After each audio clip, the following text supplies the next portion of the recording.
Hello, I welcome you all once again to my channel Explore Education. I am Dr. Rashmi Singh, Assistant Professor, Department of Education, SS Khanna Girls Degree College, University of Allahabad. And this time I am going to discuss with you a new topic with a new angle, that is governmental reports on education after Indian independence. यानी कि कुछ इन्होंने चिन्हित की है आपके syllabus में कि भारतीय स्वतंत्रता के बाद जो गवर्नमेंट रिपोर्ट्स आई हैं एजुकेशन पे उनको उनके सोशियो हिस्टोरिकल ओवरव्यू के साथ देखना है, ये बात नहीं है।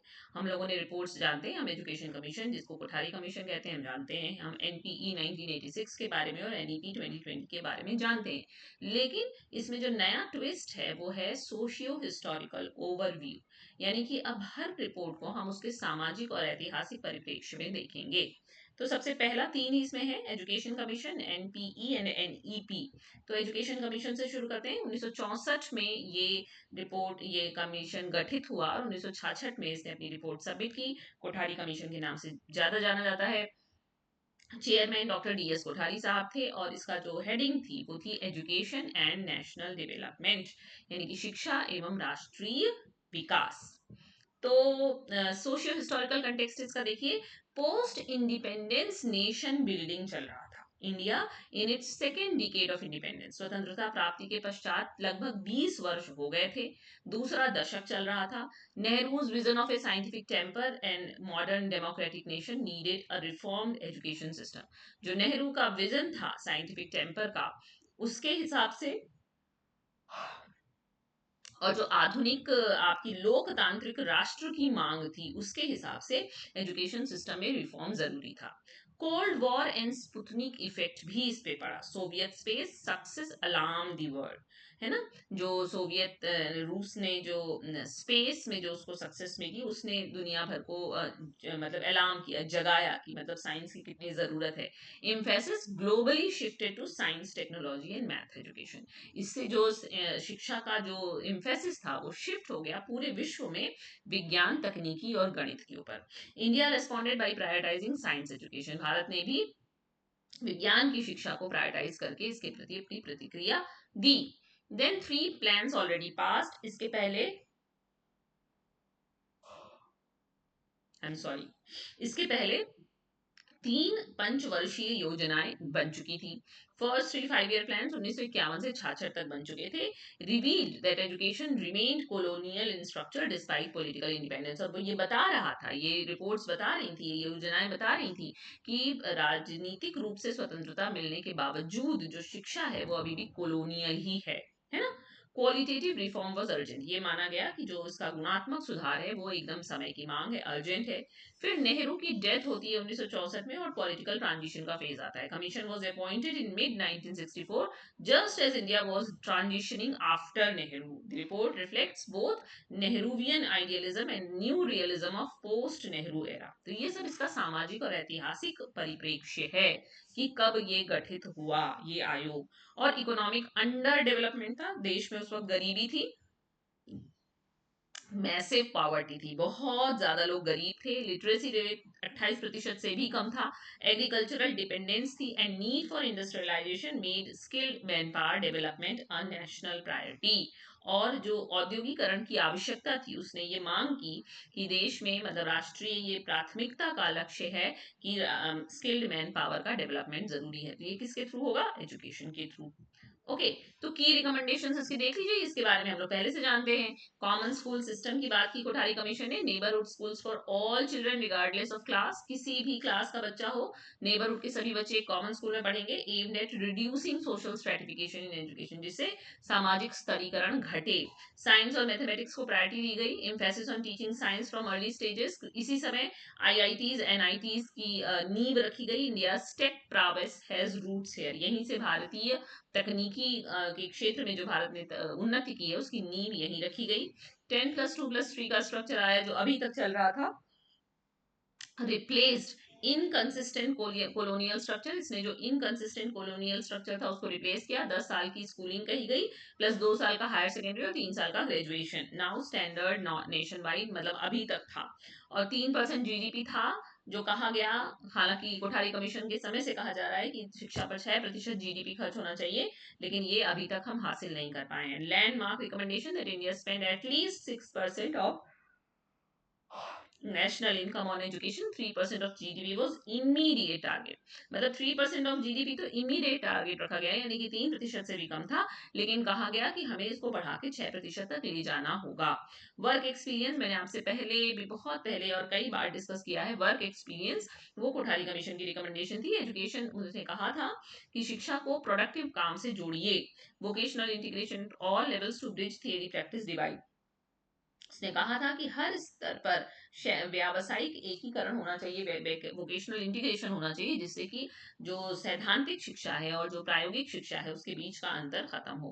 और मदर टंग मीडियम की बात इसने भी की थी, प्राइमरी इंस्ट्रक्शन इन मदर टंग, 3 लैंग्वेज फॉर्मूला, कि एक रीजनल हो, एक हिंदी हो, एक इंग्लिश हो, एक रीजनल हो, ये बहुत सालों से चला आ रहा है, इंश्राइंड एज नेशनल पॉलिसी। तो ये सब कोठारी कमीशन की रिकमेंडेशंस थी। अब सिग्निफिकेंस और क्रिटिकल इवेल्युएशन देख लीजिए। सिग्निफिकेंस ये था कि ये पहला कॉम्प्रिहेंसिव रिव्यू था इंडियन एजुकेशन का हर एस्पेक्ट पे। आपको पता है कि इसके पहले एक हम उच्च शिक्षा पे राधाकृष्णन कमीशन और माध्यमिक शिक्षा पे मुदालियर आयोग पहले ही गठित हो चुका था। तो ये पहला कमीशन था जिसने ओवरऑल इन टोटलिटी सारे एकदम एजुकेशन को होलिस्टिकली कवर किया, कॉम्प्रिहेंसिव रिव्यू दिया। तो ये इसका सिग्निफिकेंस है। Laid the structural foundation still use today, आज तक जो यूज किया जाता रहा है 10+2+3, उसकी नींव इसने रखी। Linked education to national development and democracy, ये पहला आयोग था जिसने शिक्षा को राष्ट्रीय विकास और लोकतंत्र से जोड़ा। Recommended secular scientific and democratic values in curriculum, इसने रिकमेंड किया कि पाठ्यक्रम के द्वारा हमें सेक्युलर, वैज्ञानिक और लोकतांत्रिक मूल्य बच्चों में डेवलप करने होंगे।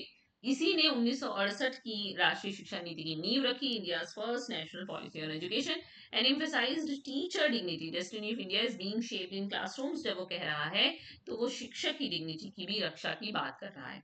और क्रिटिसिज्म और लिमिटेशन देखें तो कॉमन स्कूल सिस्टम कभी इम्प्लीमेंट नहीं हो पाया। इलीट लोग जो थे उन्होंने हमेशा अपने बच्चों को प्राइवेट स्कूल्स में पढ़ाया। 6% का टारगेट हम आज भी अचीव नहीं कर पाए। रिकमेंडेशंस बहुत आइडियलिस्टिक थे, फिजिकल रियलिटीज को उन्होंने टारगेट नहीं किया था। इनसफिशिएंट अटेंशन गर्ल्स एजुकेशन और रूरल एरियाज पे था। और इन्होंने कहा कि यूनिवर्सिटी एजुकेशन को इन्होंने इलीट रखा, मतलब कि आइवरी टावर जिसपे सब लोग नहीं पहुंच सकते हैं, डिस्कनेक्टेड फ्रॉम मासेस, लोगों से, जनमानस से उसको दूर रखा। और language policy created political tension, और जो लैंग्वेज पॉलिसी की बात की गई वो भी आज तक हम लोग अचीव और एक्सेप्ट नहीं कर पाए, उसने पॉलिटिकल टेंशन क्रिएट किए। तो ये एजुकेशनल कमीशन का लेखा जोखा है, कोठारी कमीशन का। Okay, so, the destiny of India is being shaped in our classrooms. The quality, the content, and the direction of education is determining the future of our country. बहुत famous line है, आपको याद कर लेनी चाहिए word by word. तो इसके बारे में देखें तो 1964 में कमीशन कॉन्स्टिट्यूट हुआ अंडर दौलत सिंह कोठारी। रिपोर्ट इसने पब्लिश की, सबमिट की अपनी। एजुकेशन,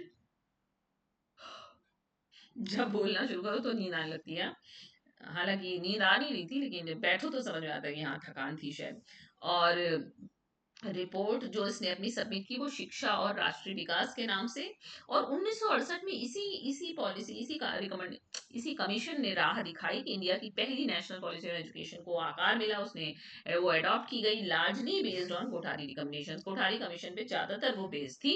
और NP 1986 revised many Kothari goals in change socio economic context, लेकिन राष्ट्रीय शिक्षा नीति 1986 ने कई कोठारी गोल्स को चेंज कर दिया, क्योंकि तब तक सोशियो इकोनॉमिक कंटेक्स्ट बदल गया था।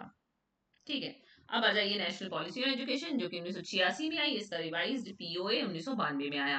राजीव गांधी गवर्नमेंट में आई है। ये सब पीवी नरसिम्हा राव मंत्री थे, इसके बाद आपको पता है कि वो प्रधानमंत्री भी बने।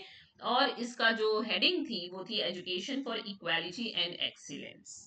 ओके, तो आप इसका सोशियो हिस्टोरिकल कंटेक्स्ट देखिए। 1986 में आई है और 1984 में इंदिरा गांधी की हत्या हुई। तो पॉलिटिकल इनस्टेबिलिटी थी देश में, राष्ट्रीय राजनीतिक अस्थिरता।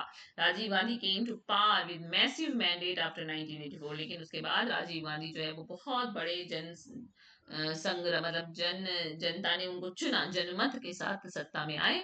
Modernisation and technology were his governments watchwords. आपको पता है कि बहुत उनको उनको श्रेय जाता है कंप्यूटर एंड टेक्नोलॉजी को शिक्षा से जोड़ने का। तो उनकी गवर्नमेंट के यही वॉचवर्ड्स थे कि आधुनिकीकरण और तकनीकी, computer revolution in India began. इसी वक्त भारत में कंप्यूटर की क्रांति शुरू हुई।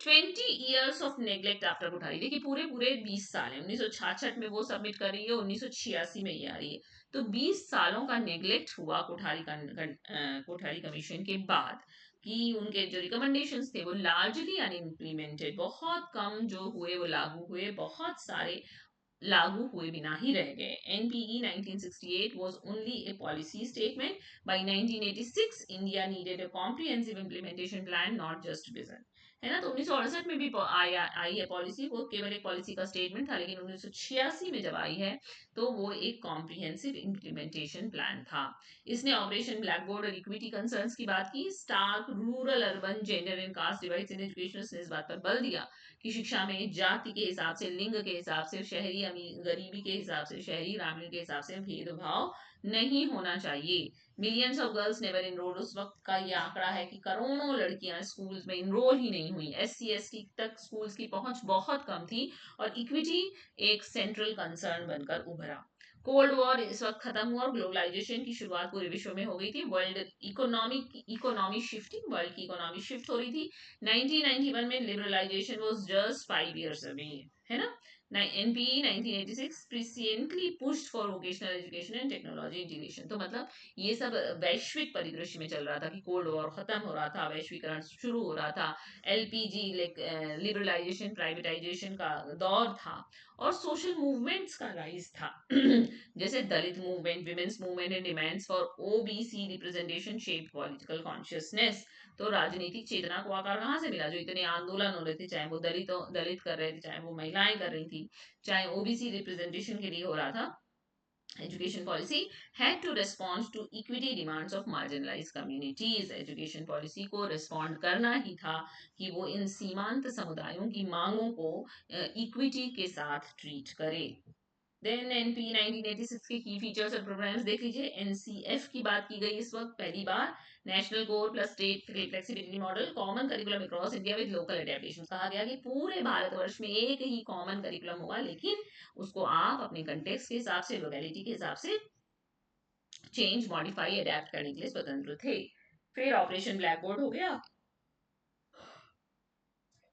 Provide minimum facilities to all primary schools. इसमें कहा गया कि ट्रेन टीचर हो, ब्लैक बोर्ड हो और टीचिंग मटेरियल हो कम से कम हर विद्यालय में। नवोदय विद्यालयों की स्थापना इसी वक्त हुई जब आप नर्चर कर रहे हैं, जब आप आइडेंटिफाई कर रहे हैं और नर्चर कर रहे हैं talent from poor rural students.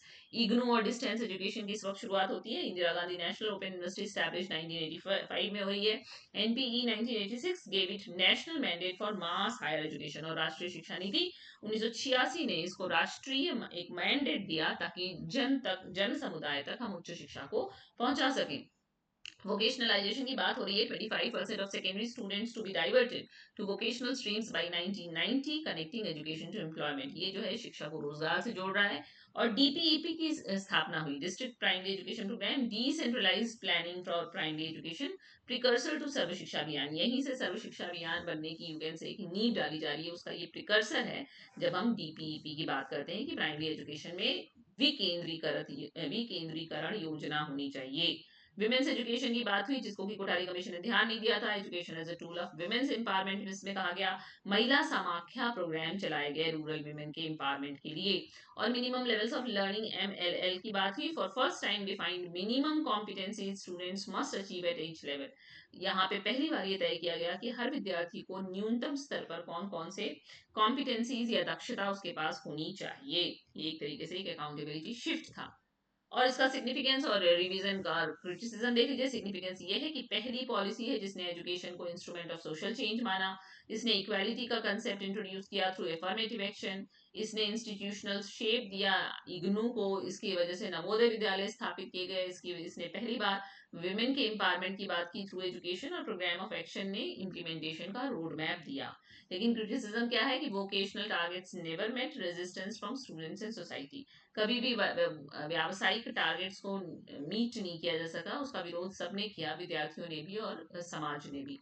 Over centralise planning despite federal education structure के बावजूद ओवर सेंट्रलाइज प्लानिंग रही, जबकि डिसेंट्रलाइजेशन की बात हो रही थी, और एलिमेंट्री एजुकेशन स्टिल नेग्लेक्टेड रही अगर प्रैक्टिस की बात करें तो इसी का डिवीजन आता है 1992 में राममूर्ति कमेटी या राममूर्ति रिव्यू के रूप में। After Ramamurthy committee review, NPE was modified with greater emphasis on equity, decentralisation and community participation, DPEP launched as major programme. तो राममूर्ति कमेटी ने जब रिव्यू किया तो एनपीई को मॉडिफाई किया और बहुत सारा उसमें जो एम्फेसिस था वो रखा समता पर, विकेंद्रीकरण पर और सामुदायिक प्रतिभागिता पर, जिसका भी टीपीईपी मेजर प्रोग्राम बना। अब नेशनल एजुकेशन पॉलिसी जान जाइए। मोदी गवर्नमेंट में आई है, चेयरमैन इसके डॉक्टर के कस्तूरी रंगन है, और इनका जो जो टैगलाइन है वो है towards an equitable and vibrant knowledge society. तो इसके बारे में हम लोग जान ही रहे हैं। 1986 के बाद 34 साल लगे, एक्यूमुलेटेड फेलियर, बहुत सारे फेलियर्स इकट्ठा हो गए थे। Despite RT 2009 and SSA, India had high dropout rates, poor learning outcomes, unemployable graduates and massive quality deficit। ये हाल है 1986 के बाद 34 सालों में कि राइट टू एजुकेशन 2009 भी आ गया, सर्व शिक्षा अभियान भी आ गया, उसके बावजूद ड्रॉप आउट रेट बहुत हाई, लर्निंग आउटकम बहुत पुअर, जो ग्रेजुएट्स वो अनएम्प्लॉयड, और बहुत बड़ा गुणवत्ता के क्षेत्र में कमी। और इसकी सोशियो हिस्टोरिकल कंटेक्स्ट क्या है कि 21st सेंचुरी स्किल्स की बात आपको करनी ही होगी। फोर्थ इंडस्ट्रियल रिवोल्यूशन चल रहा है, AI, robotics, data science, reshaping global economy. India needed education that builds critical thinking, creativity, communication, not rote learning. India का डेमोग्राफिक डिविडेंड का भी प्रेशर है, world's largest youth population, either a dividend और a disaster, education quality was existential for India's economic future. मतलब कि भारतवर्ष में बहुत सारे युवा हैं, तो हमको ये तय करना होगा कि उनको अच्छी शिक्षा देके हम अच्छा बनाएंगे तो बहुत सारे हैं तो फायदा करेगा, बहुत सारे खराब हो जाएंगे तो नुकसान करेगा। और rise of Hindu nationalist politics and Atmanirbhar Bharat, NEP 2020 reflects BJP cultural agenda. इसीलिए आईकेएस पे एम्फेसिस है, संस्कृत पे है, क्लासिकल लैंग्वेजेस पे है, भारतीय मूल्यों पे है, मदर टंग पर है, और आत्मनिर्भर भारत के विजन पे। मतलब ये इसका सोशियो हिस्टोरिकल एस्पेक्ट है कि जो भाई पॉलिटिक्स से तो एजुकेशन जुड़ी ही रहती है, education can not be neutral, कभी भी नहीं रह सकती न्यूट्रल, क्योंकि आपको फंडिंग कौन कर रहा है, सरकार। तो सरकार की जो फिलोसफी होती है वो शिक्षा में झलकती है। और कोविड-19 का पेंडेमिक भी बीत चुका है, तो रिलीज ड्यूरिंग, अच्छा ड्यूरिंग पेंडेमिक ही आई है, अच्छा हाँ हाँ सॉरी, 19 में तो आ गया था इसका ड्राफ्ट और 20 में आई, तो पेंडेमिक का टाइम चल रहा था, तो एक्सीलरेटेड, इसीलिए एक्सीलरेशन किस पे हुआ, डिजिटल लर्निंग पे, ब्लेंडेड एजुकेशन पे, ऑनलाइन लर्निंग पे, और flexible academic structures already in the draft. अब इसके की स्ट्रक्चरल चेंजेस देख लीजिए, तो हम लोग को पता है, हम लोग ने बहुत बार इसको पढ़ा है कि 5+3+3+4 का स्ट्रक्चर हो गया, 2+2 10+2 वाला बढ़ के।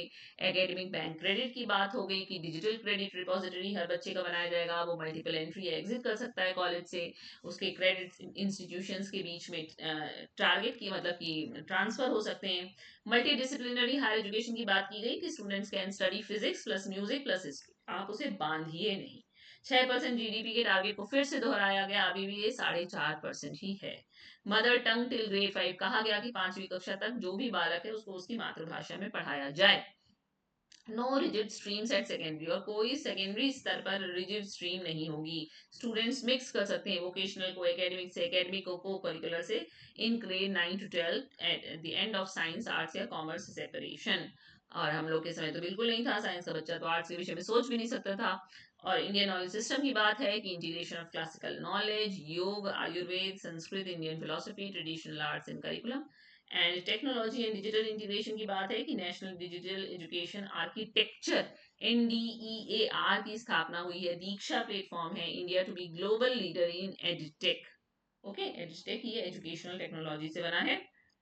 देन इसका भी सिग्निफिकेंस और क्रिटिकल इवैल्यूएशन देख लीजिए। सिग्निफिकेंस ये है कि मोस्ट कॉम्प्रिहेंसिव पॉलिसी है सिंस कोठारी, 66 पेजेस की है, 10 साल लगे इसको बनने में। एड्रेसेस लर्निंग आउटकम्स, इसने लर्निंग आउटकम को एड्रेस किया है, नॉट जस्ट इनरोलमेंट और एक्सेस को। ये फ्लेक्सिबल मल्टी डिसिप्लिनरी फ्रेमवर्क की बात करता है जो कि 21वीं सदी के लिए रिस्पॉन्सिव है। स्ट्रॉन्ग फोकस यहाँ फाउंडेशनल लिटरेसी और न्यूमरेसी, निपुण भारत पे है। Recognises IKS and positions India as Vishwa Guru in education, और 4 year integrated BA ITEP to transform teacher quality. लेकिन इसके भी क्रिटिसिज्म है, जैसे कहा जा रहा है कि शिक्षा का भी यू कैन से सेफ्रोनाइजेशन हो गया है, मतलब भगवाकरण हो गया है। IKS emphasis seen as cultural imposition, no financial road map, और 6% जीडीपी के कमिटमेंट के लिए भी कोई फाइनेंशियल रोड मैप नहीं बताया गया है। सेंट्रलाइजेशन रिस्क है, undermine state autonomy in education. English medium की डिमांड को अब इग्नोर किया जा रहा है, कहा जा रहा है मदर टंग चलाइए, मदर टंग से पढ़ाइए बच्चे को। मे डिसएडवांटेज स्टूडेंट्स, दिक्कत हो सकती है कभी कभी इससे। और इम्प्लीमेंटेशन गैप है, past policies also had grand vision, पुरानी पॉलिसीज के पास भी विजन खराबी थे, बहुत शानदार विजन थे लेकिन वो अप्लाई नहीं की जा सकी। और प्राइवेट सेक्टर रोल में इंक्रीज कमर्शलाइजेशन एंड इनइक्वालिटी, कि प्राइवेट सेक्टर का अगर रोल बढ़ा तो कमर्शलाइजेशन और इनइक्वालिटी बढ़ेगी, बढ़ा सकती है, मे इंक्रीज, अब खत्म है शक्ति है, बस अब कंपैरिजन। देखिए कोठारी कमीशन का political context, post Nehru Congress cold war, इनका राजीव गांधी मॉडर्नाइजेशन, यहाँ मोदी गवर्नमेंट आत्मनिर्भर भारत। सेंट्रल थीम इनकी एजुकेशन एंड नेशनल डेवलपमेंट, इनकी इक्विटी एंड एक्सीलेंस, और इनकी क्वालिटी, इक्विटी और फ्लेक्सिबिलिटी। स्ट्रक्चर 10+2+3, 10+2+3, यहाँ पे 5+3+3+4। यहाँ भी थ्री लैंग्वेज फॉर्मूला, यहाँ भी रीफेम्ड थ्री लैंग्वेज, इसको उन्होंने मतलब बल दिया, अपना सहयोग दिया कि हाँ यही रहेगा, और यहाँ मदर टंग टिल ग्रेड 5। की इनोवेशन कॉमन स्कूल सिस्टम, इसका नवोदय विद्यालय और इग्नू, और इसका आईकेएस, एबीसी और multi disciplinary. GDP target 6% of national income, ये सबका सेम है। यहाँ कहा गया नॉट अचीव, यहाँ कहा गया रीइटरेटेड। और टीचर एजुकेशन, यहाँ कहा गया कि डिग्निटी प्लस ट्रेनिंग रिफॉर्म होना चाहिए, इन्होंने कहा इन सर्विस टीचर ट्रेनिंग की बात की, एनसीईआरटी के रोल की बात की। और यहाँ कहा जा रहा है 4 ईयर आईटेट से टीचर स्टैंडर्ड्स या बनाए जाएंगे, स्टैंडर्ड टीचर नियुक्त किए जाएंगे, तैयार किए जाएंगे। कंक्लूजन देख लीजिए, कंटिन्यूटीज एंड कंट्राडिक्शंस। अगर कंटिन्यूटी ऑफ विजन देखें तो all three documents agree on equity, equality, science and mother tongue, yet implementation is always lagged behind vision. ये तो होता ही है कि जितना हम मान के चलते हैं उतना पूरा नहीं हो पाता, लेकिन सब सहमत हैं समता, गुणवत्ता, विज्ञान और मातृभाषा पे। 6% जीडीपी तो था, तो अनफुलफिल्ड प्रॉमिस अभी तक है। colonial legacy versus indigenous identity की बात अभी तक है। Kothari sought to decolonize structure, and P 1986 retained colonial elite bias।